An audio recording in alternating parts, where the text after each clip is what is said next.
Vertigo. Mais nous allions oublier Pierre, notre héros, joyeux et souriant. La musique. Bonjour Pierre Do. Bonjour Pierre-Philippe. Il y a quelques semaines, le chanteur américain Bruno Mars a sorti un nouveau titre en duo avec un certain Anderson .Paak. Ouais. Une chanson qui, musicalement, fait clairement référence au hit Soul des 70s, que personnellement j'adore et je vénère. Cela vous a donné bien sûr l'envie de venir nous décortiquer cette chanson. Cette chanson s'appelle Leave the Door Open, ce qu'on fait jamais en radio. Laisse la porte ouverte. Voilà. Je traduis parce qu'on a eu des remarques, parce qu'on disait des trucs en anglais qu'on ne traduisait pas. En plus avec un mauvais accent, quand c'est moi qui le dis. Oui. Et on y retrouve dans cette chanson tout ce qu'on peut attendre d'une bonne soul romantique, c'est-à-dire une douce et tranquille section rythmique, de longues tenues de violon comme ça. Du sucre qui dégouline le long des murs, quoi. Tout à fait. Mais surtout, en plus du sucre, il faut des chœurs riches et suaves qui nous gratifient de, vous savez, finger snap, ça s'appelle.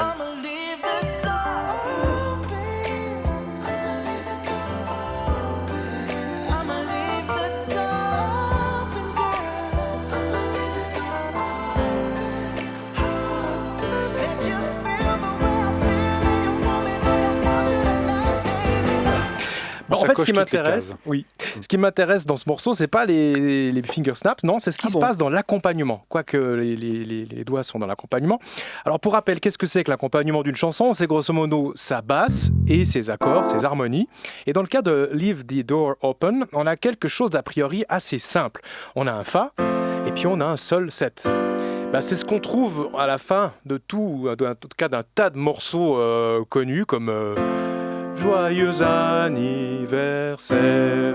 Voilà, ça conclut les morceaux. Sauf que ici, on n'arrive pas sur Do, mais on termine sur un autre accord attendu sur Mi mineur.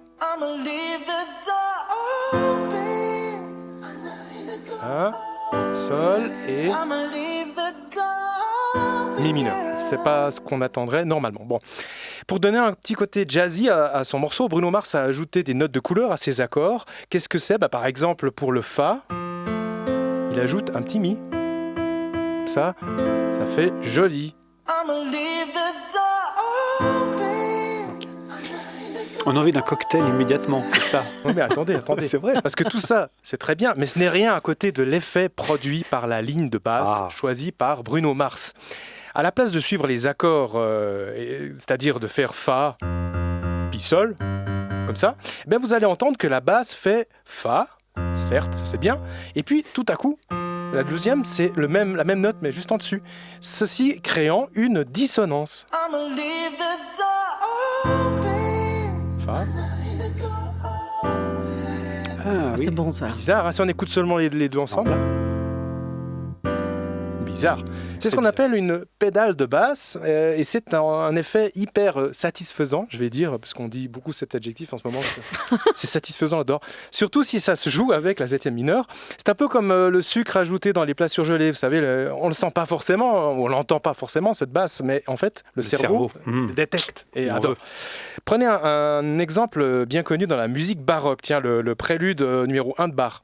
Alors, et pas Hornbach, numéro 1 de Bach. Le fait que la note de basse, ici, comme ça, reste sur le second accord. Voilà, ça donne un petit frottement, qui est agréable.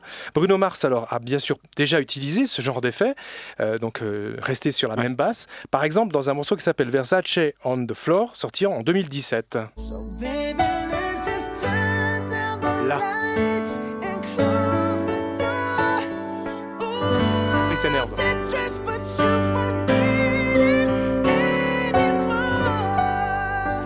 Si vous êtes branché plutôt chanson française, vous avez sûrement déjà entendu ce même effet chez Florent Pagny. Ah bah oui. Dans Et un jour, une femme. Et un jour, une femme. Maintenant. Dont le regard vous frôle, vous porte sur ses épaules. Vous n'avez peut-être pas bien entendu la basse, parce qu'elle est par définition un peu basse. Donc je vais jouer le morceau un peu plus rapidement. Voilà. Elle bouge pas. Exactement. Après, elle baisse. Après, oui. Si vous n'êtes pas satisfait par cette preuve, voici Florent Pagny, accompagné par Bruno Mars. Et un jour, une Ça marche. dont le regard vous frôle, Bestial. vous porte sur ses épaules, comme elle porte le monde.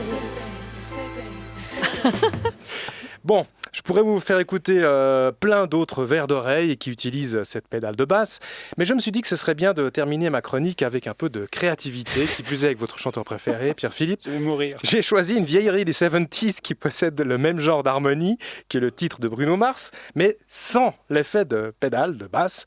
Le refrain du Téléphone pleure de Claude François. Le téléphone pleure quand elle ne vient pas. Ça, c'était pour s'en rappeler.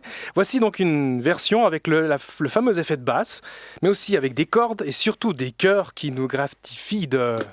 Yeah, Yeah. finger snaps. Le téléphone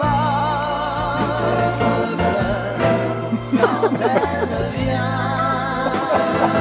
pas. Quand je